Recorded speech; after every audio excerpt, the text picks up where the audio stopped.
Join your host, Des Hamilton, to find out exactly how to say goodbye to being poor and hello to being rich. Welcome back to the Goodbye Poor Hello Rich show with me, your man Des Hamilton. Yeah, I'm the guy in the chair. I'm back in the kitchen today. I didn't get killed by some monster in the woods and nobody flashed their lights at me last week, which means I survived. I am really grateful to the fact that you keep coming back here, whether that's in audio form or visual form. We're trying to do more with our YouTube. It's stagnant, let's be honest. All I've been doing is uploading episodes of this podcast, and I'm fully aware that I've got plenty to say about plenty of things. And now we're going down this road as a full-time entrepreneur. I'm finding out things that are blowing my mind about the state of the world, the state of the economy. My view on politics is shifting to the point where I'm thinking I haven't got a home. I haven't got a political home at the moment. I've always thought that I was a Labour supporting left-wing socialist, but this lot in charge, what the hell are they doing? What the hell are they doing? Look, I'm not going to go down this rabbit hole, but the last lot, they needed to go. This current lot, what? Don't get me started on the people on the extremes of the spectrum. Look, I lived in Brighton. I'm from Brighton. I've seen what the left wing does to Brighton. I've seen what the right wing has done for Brexit. Never mind. Bloody hell. Come on, stop yourself, Darren. Come on. Focus on the job. Right. This week, for me, another eye-opening roller coaster of a week. For the first time, I'm settling down. I'm finding a routine. I've got hours that are now fairly set. Claire and I pick our hours. What do we want to do? Where do we want to work? When are we doing the kids? Who's doing the kids? Who's getting the most out of the swimming lessons? Who's not? And we're figuring it out as a husband-wife partnership director dynamic. And it's lovely. It's lovely.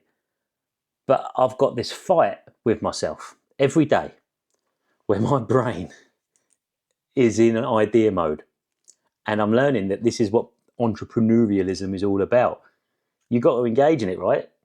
I'm seeing opportunities and I'm seeing networking paths and I'm seeing ways to make more money everywhere at the moment. It's ridiculous.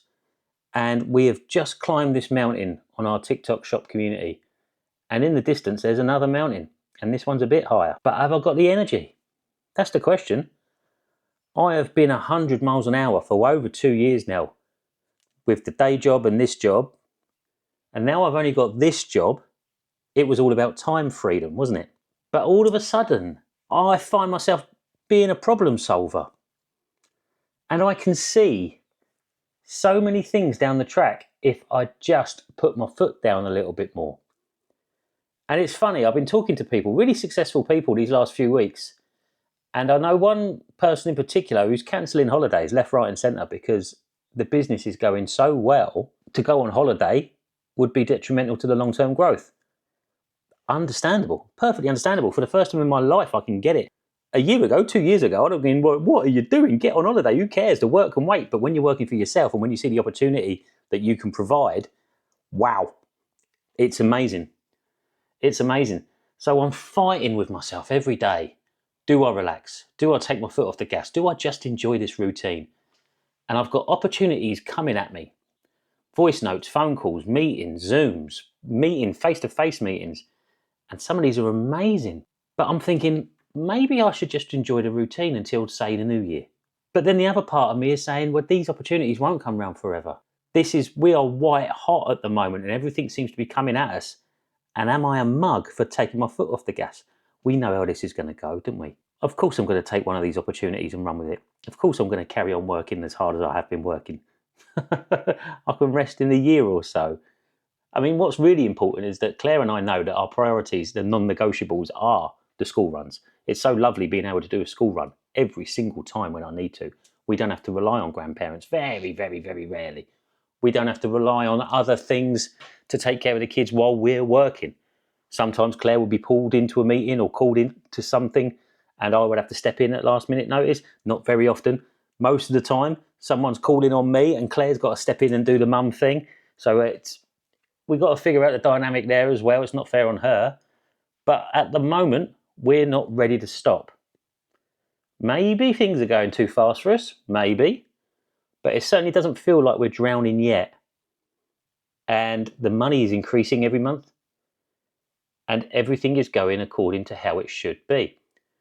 And the reason I want to tell you this week is because it links straight back into the second half of the interview with Warren, the Amazon FBA product sourcer. Warren gets it as well because he and I are cut from the same cloth. We've worked too many years for somebody else. We've worked too many years sacrificing, earning our stripes, but not necessarily knowing what we were working for. And now we've got autonomy. Now we've got our freedom of choice. We want to grasp it with both hands, make as big a success of it as we possibly can, then rest knowing that not only have we made enough money for ourselves to have nice things for the rest of our lives, but also built a legacy for our kids and their kids and their kids and their kids, because it's a generational thing now. Now, when it comes to things like TikTok Shop, this is where I can see my future for the next 5 years, at least, because TikTok is growing and growing and growing. I'm already seeing how we're helping hundreds and hundreds of people, trust me. By the time this episode gets released, come on, I'm 44. By the time this episode gets released, you will know that we have got 3 massive brands in our TikTok Shop community, where the people that have signed up and took their leap of faith with us have got this opportunity to make an absolute killing using these brands and honing their craft at the same time. This is unbelievable. This is everything that Luke and I saw coming down the tracks when we started looking at this thing, 6 months ago now. We knew this stuff was coming. We talk about it all the time. TikTok US is 3 times bigger than TikTok UK. Yes, because of the population, but also because they've got bigger brands, more established brands that are turning over massive, massive revenue over there. And now they're coming over here. And we've got the fastest growing TikTok Shop affiliate agency on the platform. These brands are going directly to Tick Marketing and saying, I want to work with you. Tick Marketing is using our community because that's the agreement that we've got. We are fully aligned with them and we love being supported by them. And away we go. Unbelievable. Warren, on the other hand, yes, he's dabbling in TikTok because he's not stupid. If you're not, it's such a brilliant opportunity. But he knows as well that he has got a way of training Amazon FBA for beginners in a way that's different to everybody else. He calls everybody else vanilla sourcers.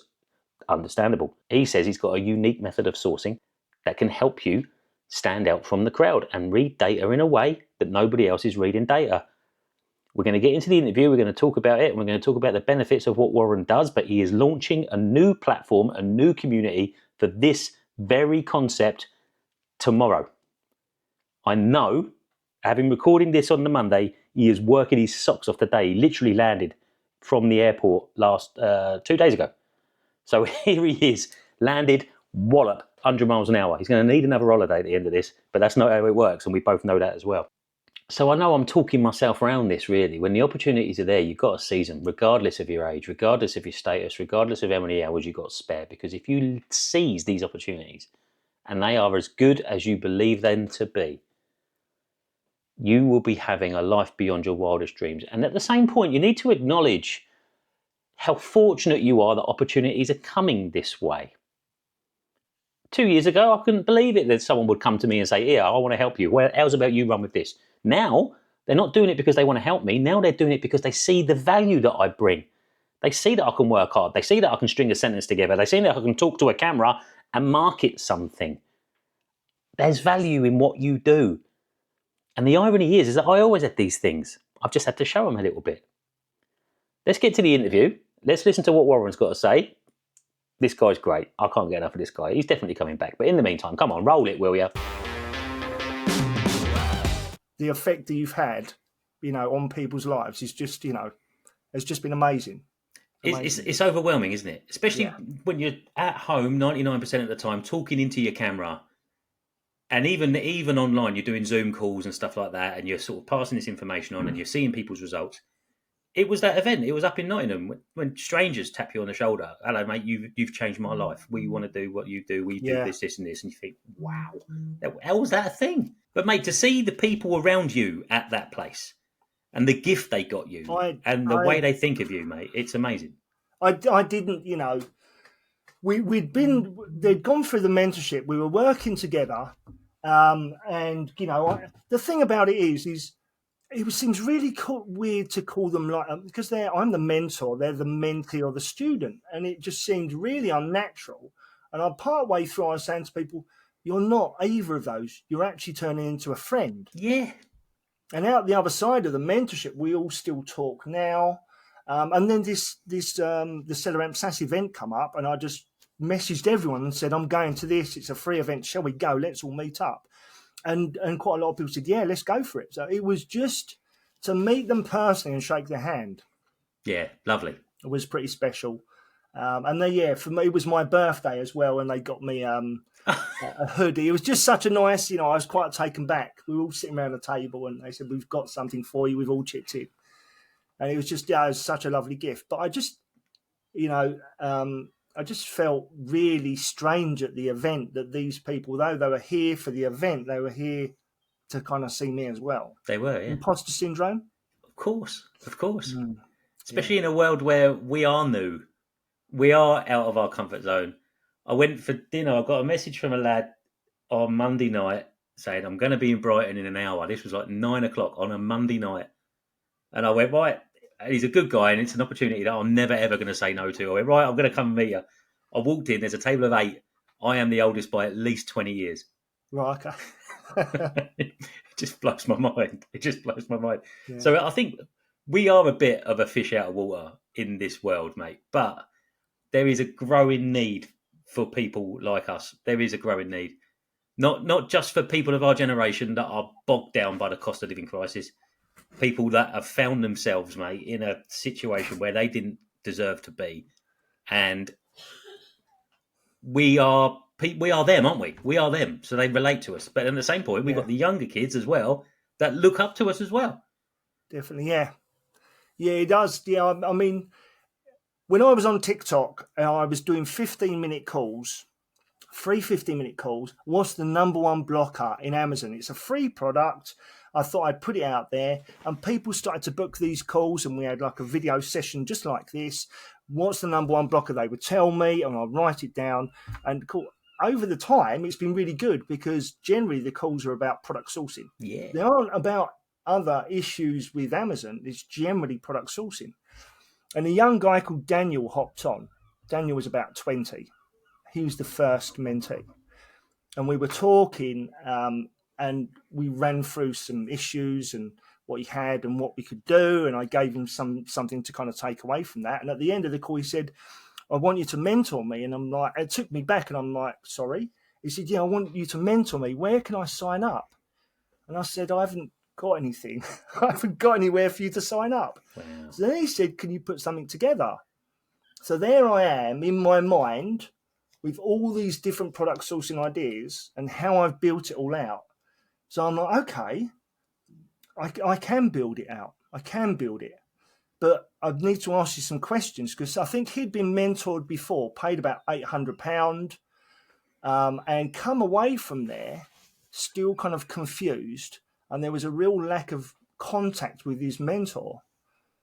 He's going through this mentorship, and he messaged the mentor, can I have a phone call? I'm really stuck with this, this situation. And the mentor was like, no, that's not included in the mentorship.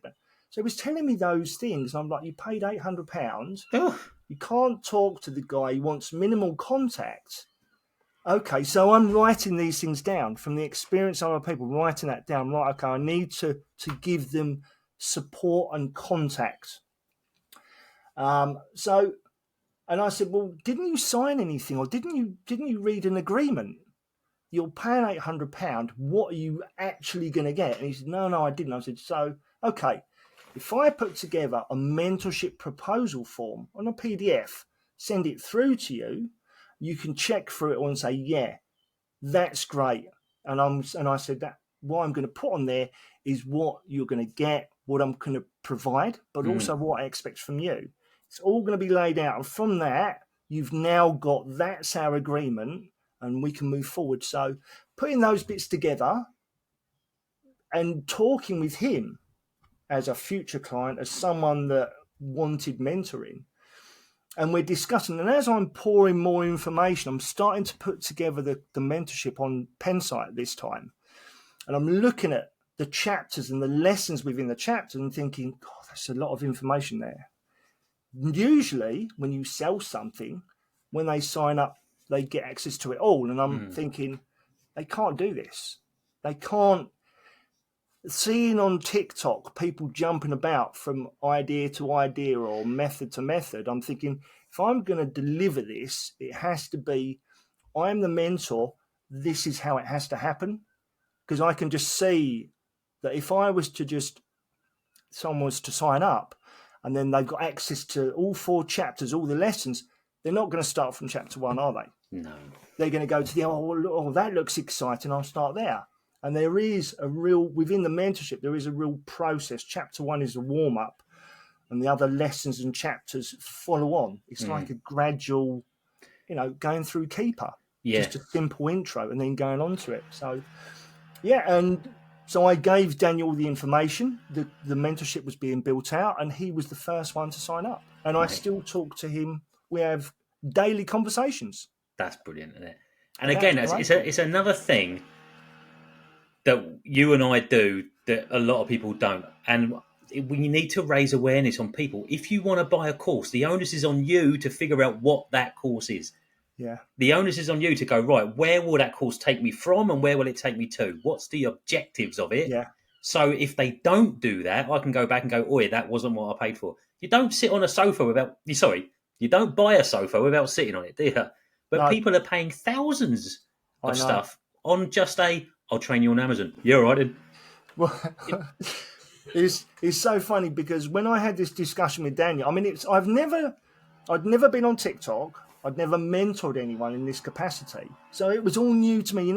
Like he's feeling his feet with Amazon and I'm feeling my feet with this mentoring. Yeah. I'm an older guy. I've got a lot of experience and I've got a lot of Amazon experience, but delivering, a training, a mentorship was something that was new. So I had no idea of price point. And I remember writing down 2 figures and I thought £100 to £150. Why I come up with that figure, I don't know. I had no idea.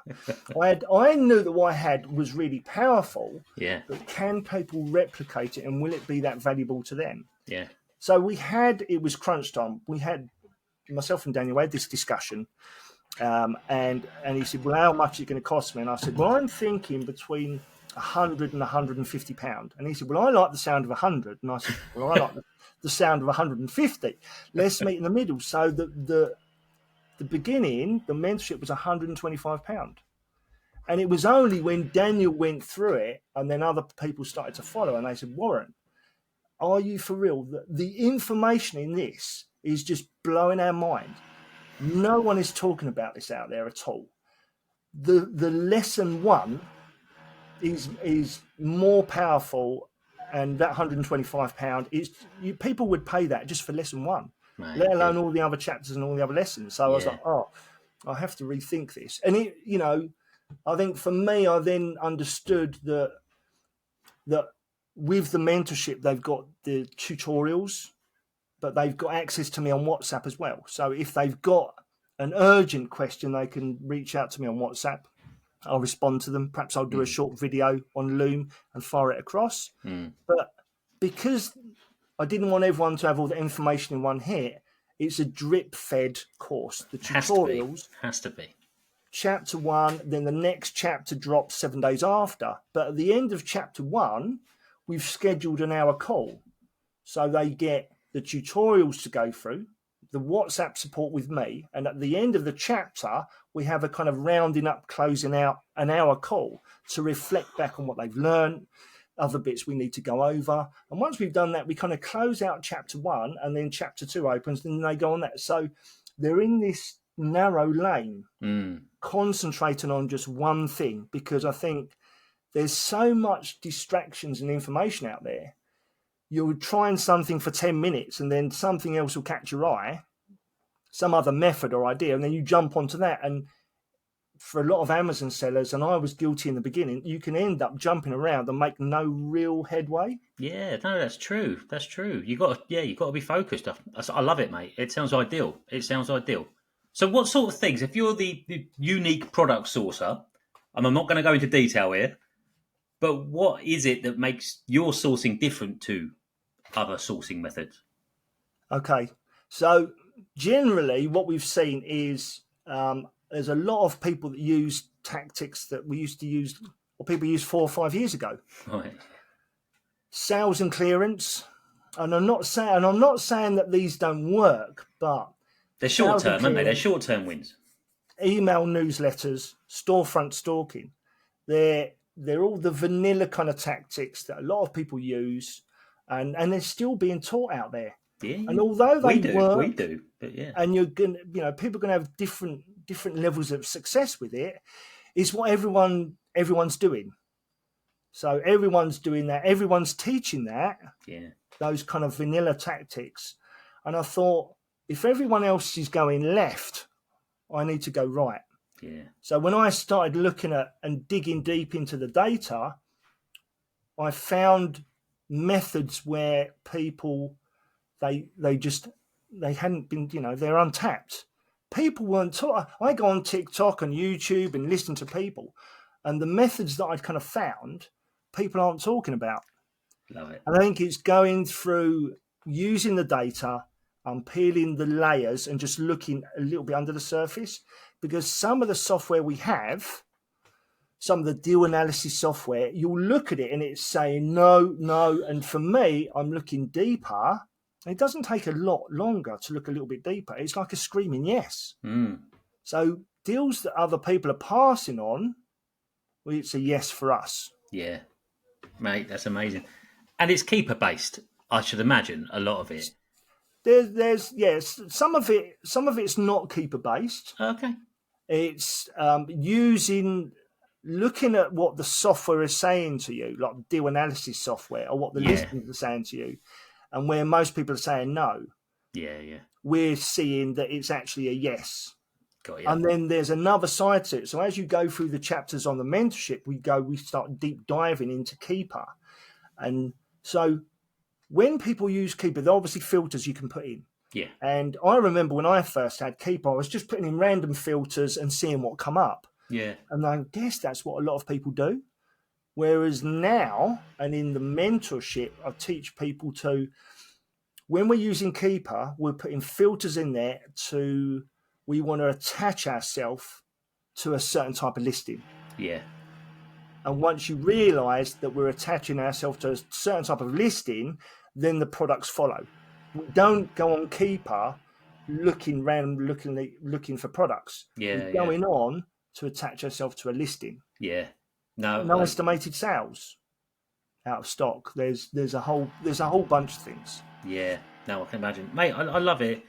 Keeper isn't talked about enough, number one, because it doesn't earn anybody any money. That's it. And you can tell the people that genuinely want to provide value. Oh. Well, there is there is a nugget there. Keep your eyes open on keeper, because there may be an opportunity. Oh, that sounds interesting. But yeah, well, all of a sudden you're starting to see all these keeper TikToks. Bloody hell. But also, I found the same with used books. People make a killing with used books, but no one talks about it because there's no money in promoting used books. Yeah. And at that Nottingham event, there was a guy who said they saw one of my TikToks. They went and bought a medical book for £10 and it sold for 140 quid. I know. And I did have a stint when I started off. I started off and I'd done some retail arbitrage, and within a few days going around scanning all these products, I kind of got bored and thought, this isn't for me. And that's really strange, because when you look at a lot of TikToks and other things, you've got someone that goes in, scans the first product. Wow, this is a winner. Look at this. And you think come on, it's really unrealistic for people watching that. Yeah. But for me, retail arbitrage wasn't really for me. And I went on to online arbitrage. But I did have a few weeks when I was doing used books. I bought a key fob scanner. I think I've got it here. Yeah. Very nice. I bought a key fob scanner. Oh, very good. Yeah, that's the one I've got. Mine's in the glove compartment of the car because I always forget it. Yeah. So I had my phone strapped on my arm. Yeah. And I went round some of like the local charity shops, and there's rows and rows of books. And I remember watching some YouTube videos. I think it was kind of like something American. And they said, and there was some software. So I know the guy you mean. It's the one I would have, because me must have seen the same one, because I did, same thing. And you could literally just scan buzzing through, and it would go, and I think it was a ding or a That's and it. then if it dinged, you put it to one side, so you end up with a pile. It was great. I had a lot of good sales, and the profit margins were great. But then it was like, how often do I keep going around these charity shops? Am I going to scan through the same books? It's just not. Although there is opportunity, and it's great, I think, to start. In America, there's used bookstores everywhere. They're And people, warehouses. It's yeah, ridiculous. yeah, Yeah, and then they're mobile warehouses as well. So there's always new opportunities coming up. That's the difference. Yeah. yeah, I mean, you're right. You are right. I mean, we're lucky. I mean, big city where we live, there's about 50 charity shops that I know I could hit. And we did make good money. But the thing is with books, you got to throw as much shit at the wall to see what yeah, sticks with them. absolutely. Real feed the beast, relentless amount of books. And then your inventory just gets out of control and it's harder to manage. And then you've got good products that are selling quite regularly in amongst a sea of crappy Yeah, books. So I and they're do know heavy. Some of these books are quite heavy as well. yeah, that's true as well. That's true as well. But no, mate, I love it. I love it. So it's interesting. Yeah, we were talking before we press record, weren't we? Me and Claire, we're still doing unique bundles and we're doing private label because we like the creative stuff. But of course, we've now got fingers in all sorts of pies. And when this goes out in a couple of weeks, yeah, I'm definitely going to be known more as a TikTok shop affiliate guy. But what sort of models? I'm guessing you are far away from your ceiling on OA, are you? OA is the one, is it? Well, okay, so I do OA, I do A to A, Yeah. and I do EU A to A. And it's very interesting that EU A to A seems to be the talk of the town now. But I was talking about and using it last October. Just kind of kept it to myself. Didn't actually realise how powerful it was and what I had. No, I mean, what is it? Give us a prep. What's the headline? So is that buying on Amazon EU and selling it in the UK, or Yeah, bit of both? Right, got you. yeah. So buying using software and resources to Yeah, find deals, and that's the thing. These aren't deals where there's been a price drop in Amazon. So some of the other groups that are out there, when you do A to A, it relies on the price drop. yeah. Prime Day, Black Friday, all that. EU Yeah, A yeah. to A doesn't rely on the price drop. So Right, love it. Good job. yeah, so it's powerful. So OA, A to A, EU A to A, and I've got unique bundles and private label as well. Ah, perfect. So I just do those. I don't teach those. I just think I really love helping people at that stumbling block of when they're trying to product source Yeah, OA, or maybe looking into A to A, or even if they've been doing A to A or EU A to A and just not having the success with it because the listings they're joining are getting flooded, and although you're buying on a price drop, that's wonderful. Amazon's dropped the price by 50%. You get an alert, you go in and buy it. Suppose Amazon doesn't put the price back up again. yeah, And then, you're looking at this listing and analysing it, and it's showing you that there's only 2 sellers. I can make a great margin. The sales are good, fantastic. So you buy the product, you send it in, and what's happening is 500 other people, or 100 other people like you, are looking at the same thing. You all send it in, and then we get that price tank yeah. happening. That Exactly situation. right, mate. I've just got to highlight here just the level of graft, and I know you and I believe in this. You get out what you put in. The Yeah. amount of graft that you're clearly putting in, mate, with all of those different models and the mentoring, and you're offering one-to-one support and the TikTok shop stuff, mate, really good for you. I don't need to know numbers, but in terms of what you were living on in the old life and what you're living on now, how are they comparing? I was just totally different. I'm comfortably into 6 figures, and although I do Amazon, and it's like yourself, Des. There are other income streams that I've wanted to build along the way. Yeah, Could I have been a bigger Amazon seller now? Probably. yeah, I just wanted to feather that nest and have that security that there's other income streams coming in. that's it, mate. January of this year, I got caught up in that UK business establishment situation. So Amazon froze my money for a month. 30 days I was without any money coming out of Amazon. And I think, what does the future hold? I think that's the point where I started to look at, other things more. Exactly right, mate. I couldn't agree more. The thing that scared me the most was when Elon Musk took over Twitter. Who could have predicted a year ago that Twitter wouldn't be Twitter anymore? Yeah. And Musk came in, made everyone redundant, got rid of the whole thing, cut everything, changed it all, changed the algorithm. That's the end of that. And you think, well, if it can happen to Twitter, what if it happens to Amazon? Yeah. That's one of my fears, truth be told. But no, Yeah. mate, no, good for you. I love it, mate. I love it. And you deserve it as well for the graft that you put in and the value you're putting out. Right, let's talk about what's coming over the hill because you've got something exciting coming. It will be next week, won't it? Yeah, so it's the 18th. 18th. The 18th of October. Sorry, I'm talking as if we're recording and it's going out. But yeah, go on. Yeah, so on the 18th, I'm launching the Mentorship 2.0. Ooh. So it's as the mentorship stands now, there is going to be more content in there, more value, more check sheets. In fact, there's another 2 or 3 product sourcing methods. So there was 9.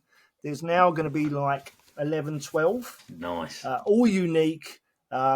Nobody knows it. These new ones, I haven't even released them to anyone. They don't know about these yet. So there's going to be, it's just more value, and anyone that's already in the mentorship will see these upgrades. Anyone that's coming in is going to get the full Monty. Brilliant. How long have you been working on this? Months. It's funny because, when the mentorship come out, what we had was the foundation. And from then it's really fine tuning and working on and finding what else is. And as you're using some of these product sourcing methods, you start to see, I don't know, kind of, you tune in. You can now, it's like that veil that's over your eyes, like it's been removed and you can start to see more. So I think that's what I've realized as the creator, that although I've this great mentorship and it's been really successful for a lot of people, it's ongoing. Yeah. The marketplace changes. There are new ideas. There are things that even I hadn't seen before that I am now. So it's all progression, like we were talking about just then about Twitter and Amazon. It's a dynamic marketplace. It is. You've got to move with it. People will find new methods. I like to be a few steps ahead of everyone else. Very nice. Very nice. Mate, we're in this digital age and it drives me mad when a lot of people say, oh, we're too late. Like, no, we are really just getting started. The actual age hasn't yet found its feet. It hasn't consolidated or just settled. We are evolving at a ridiculously fast rate. This, exactly like you said earlier, mate, this TikTok shop thing, a year ago, it was nothing. There was just a handful of people doing it. Now, even it's still right in its infancy right now, and the money pouring in is insane. Yeah, Amazon's going to evolve, mate, because they're going to evolve with what Walmart are doing. Exactly. With what Rakuten, with Temu, with AliExpress. They're all growing as platforms with what TikTok shop's doing. I think there's, especially when you're building out your business like Amazon, we're partway down that road now. We've had to organize ourselves and planning and look ahead. I think once you develop those kind of skills and your business is starting to mature, you start to see these other opportunities, and they all work. They all work. Etsy and drop shipping, and they all work. And I guess it's how you execute it. The problem is now choice. If you've got one business doing well, and I always say to my guys that get your Amazon business in a place where you've kind of automated it, systemized it, maybe outsourced. When you've got control of that and it frees up some time, you can look at other things. It's like walking down the biscuit aisle. I can see, and I'm sure you can see, it's like there are all these opportunities. What one am I going to do? And I guess it's what fits in with your lifestyle. What can you see, like TikTok Shop affiliate? Some of these opportunities you've got to get now. Yeah. What motivates you as well, because some of them are going to fit your personality types. I completely agree, mate. It drives me mad when you see, don't do drop shipping, it's a scam. No, it's not. People have made fortunes from drop shipping. Print on demand is drop shipping, for Christ's sake. Yeah. There's too many success stories. It just means it didn't work for that person because they didn't have the motivation for whatever reason.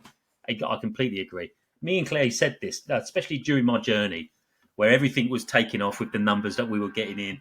Everyone was reaching for an offer to help. And I said to Claire, the only problem is which offer do we take? Because they are all brilliant.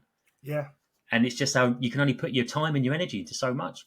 One of the things we're getting a lot, mate, at the moment is, do I do TikTok Shop or do I do Amazon FBA? Can I do both? And the answer is yes, but you're only going to throw your energy into one more naturally, and Yeah, can't tell you which one. It's up to you. that's right. Yeah, it's everyone's got to look at, and like you say about personality types, TikTok Shop affiliate might not be for everyone. I mean, Yeah. you can do faceless. Yeah. Face on is infinitely better, but I Yeah. agree.